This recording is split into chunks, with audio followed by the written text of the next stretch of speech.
Hello everyone, I'm your host Julian. Today I'm joined once again by our panel of inquisitive experts to dive into another great discussion right here at the Curious Table. Welcome to the Curious Table. Cancun is often described as a perfect artificial paradise designed entirely by a computer. But what's the real story hidden behind those dazzling views? To help us answer this fascinating question today, we're joined by four experts: architect Adrian, chef Oliver, traveler Miles, and historian Helena. In 1969, the very same year humanity first set foot on the moon, the Mexican government embarked on a massive project to find the ultimate paradise on Earth. To do so, the central bank's Tourism Development Agency relied on what was then a state of. As an architect, the idea of a computer selecting a city is absolutely fascinating. But the truth is a little different from the popular myth. The computer didn't just point at a map and declare, "Here's your answer." As if Cancun was the only magical solution. Right, and as Adrian pointed out, this project perfectly captures the technological optimism of that era. But behind the scenes, Mexico was facing a major national transition. The period of rapid growth known as the Mexican Miracle was fading, and the economy was still heavily dependent on primary. So, all that state-of-the-art data analysis ultimately pointed to a remote, completely forgotten stretch of coastline. Records from back then show there were only a few tiny fishing communities, with barely 100 residents, and the rest was just covered in mangrove swamps and dense jungle.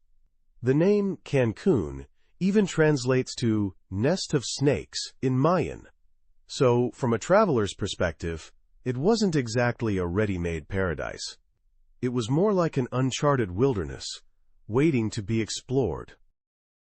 That's exactly it. From an architect's perspective, even if it wasn't a total blank slate, it was a canvas of almost endless possibilities, completely free from the baggage of existing urban infrastructure.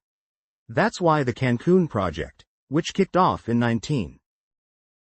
I see. So the very concept of the hotel zone perfectly encapsulates the original blueprint for Cancun. It was this grand vision to functionally separate the ultimate fantasy island for tourists from the actual city of locals who make that fantasy a reality. It's really fascinating that this dual structure was baked into the design from day one. That dual layout is exactly what makes the Cancun project so brilliant, yet in a way, a little unsettling. They essentially treated the entire 14-mile stretch of narrow island, between the Caribbean Sea and the Nichupte Lagoon, as a single, massive stage. And a single central. Exactly, and the way they manufactured that fantasy is the real key here. It went way beyond just physical separation. They essentially commodified a kind of instant history that was attractively repackaged for tourists. Sure, not every building did this, but look at. It's not just the history, either. Even nature itself is treated as a massive, meticulously managed commodity. Sure, those white sand beaches were originally a breathtaking gift of nature, made of crushed coral that you'd be hard-pressed to find anywhere else. But to maintain that picture-perfect state, every time a hurricane rolls through, they literally dredge up millions of tons of sand from the ocean floor, just to sculpt the beaches all over again. Ultimately, it's just another piece of this unchanging fantasy, one they'll go to any lengths to protect, even if it means defying nature itself. So, essentially, everything is being meticulously reconstructed to feed into this tourist fantasy. Just like the architecture borrowing from mythical motifs, are those perfectly maintained beaches that defy nature itself. Coming at it as a chef, it really makes me wonder, are the flavors there actually authentic? Take. Spot on, Chef Oliver. The food in the hotel zone is essentially one of the most meticulously crafted props for this massive stage of tourism. Instead of smoking meat for hours in a traditional earthen pit or peeb, it's cooked in modern commercial ovens at precise temperatures for exact amounts of time. Listening to Miles and Chef Oliver, I can't help but think of Cochinita Pibil.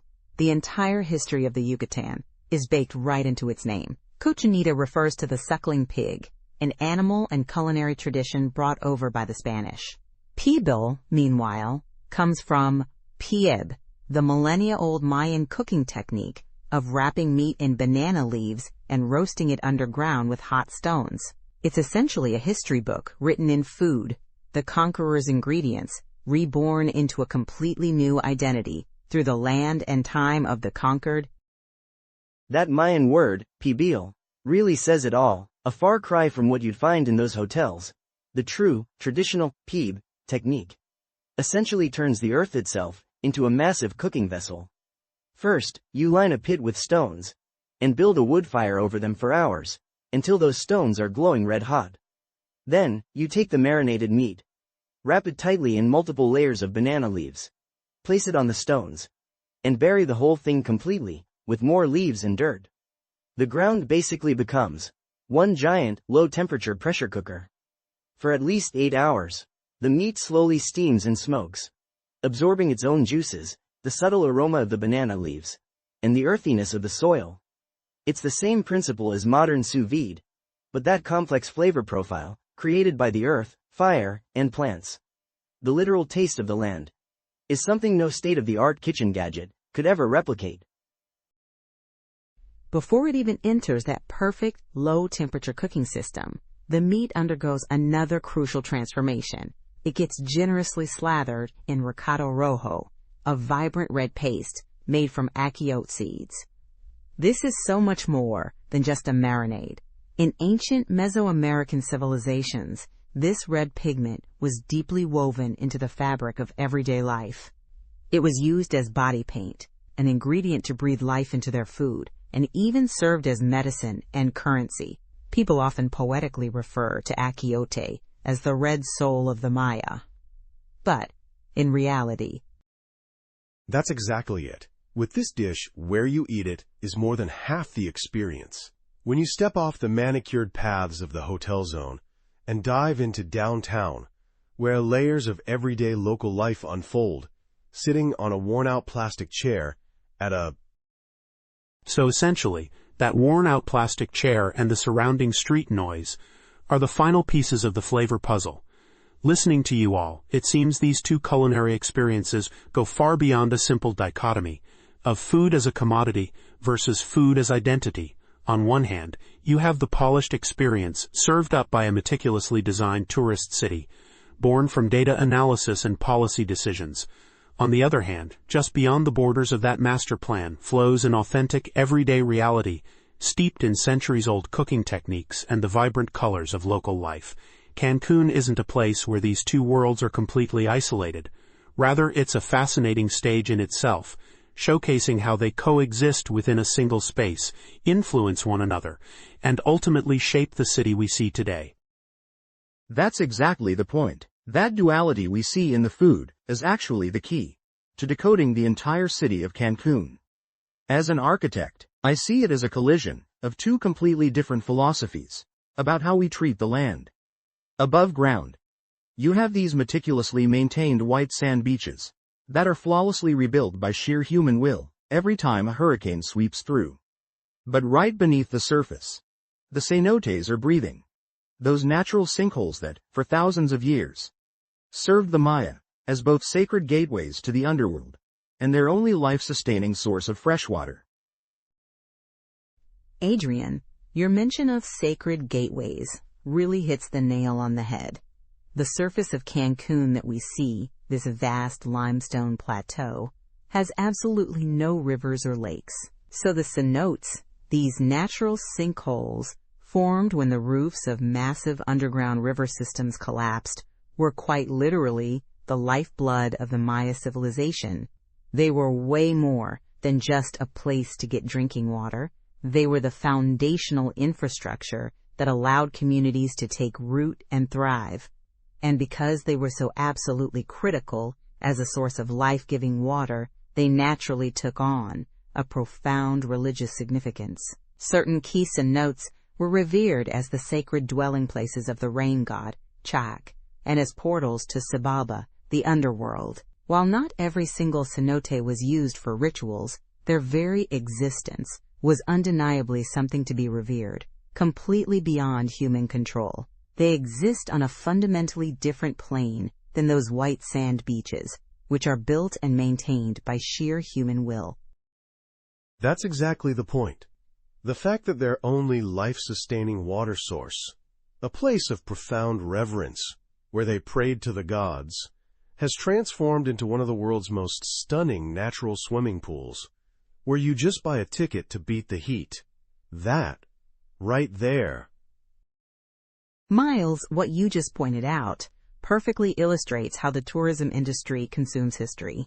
Just as a sacred space is stripped of its reverence to leave only its entertainment value, history itself gets cherry-picked for whatever is easiest to commodify.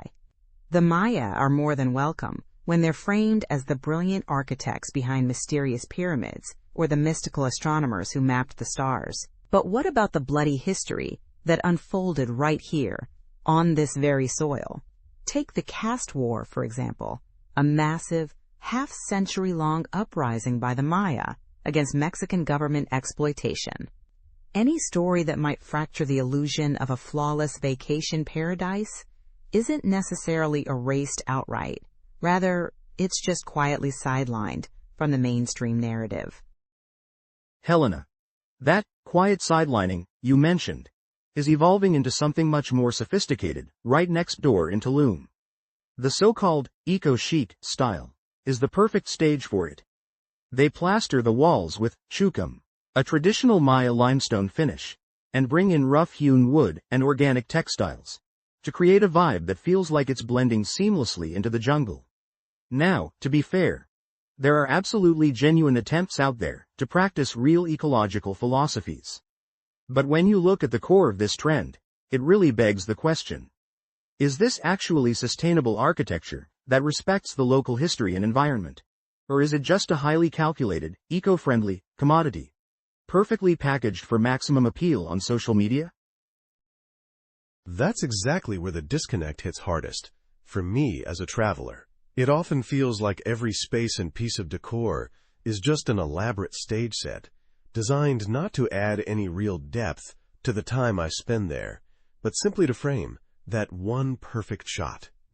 Ultimately, the whole philosophy of harmony with nature just becomes a backdrop to prove what a conscious traveler you are. Instead of actually experiencing that philosophy, the traveler ends up becoming the final prop needed to complete the aesthetic.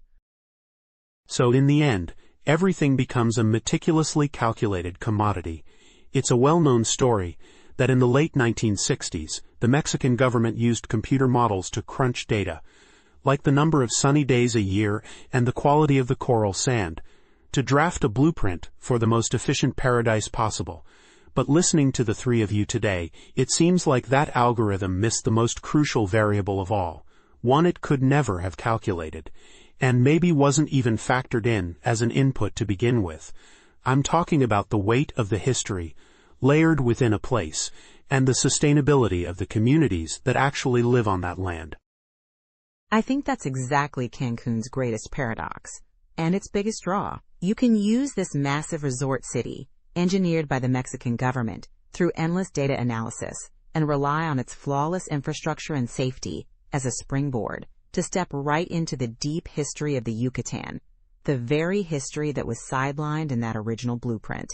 In the end, this highly calculated efficiency becomes the safest, most paradoxical gateway to an uncalculated past. Helena, I think you've just cut right to the core of our conversation today. That attempt in the late 1960s, when the Mexican government fed variables like sunny days and coral sand quality into a computer model to find the ultimate tourist destination, was undeniably the starting point for Cancun. But what that sophisticated data analysis could never capture is what actually gives this city its true soul: the thousands of years of Maya history layered into the land, the scars of conflicts like the caste war, and the stories of the people who call it home. Ultimately, the next chapter of Cancun won't be written by a computer crunching more data, but by human wisdom that respects the land's history and thoughtfully considers the future of its communities.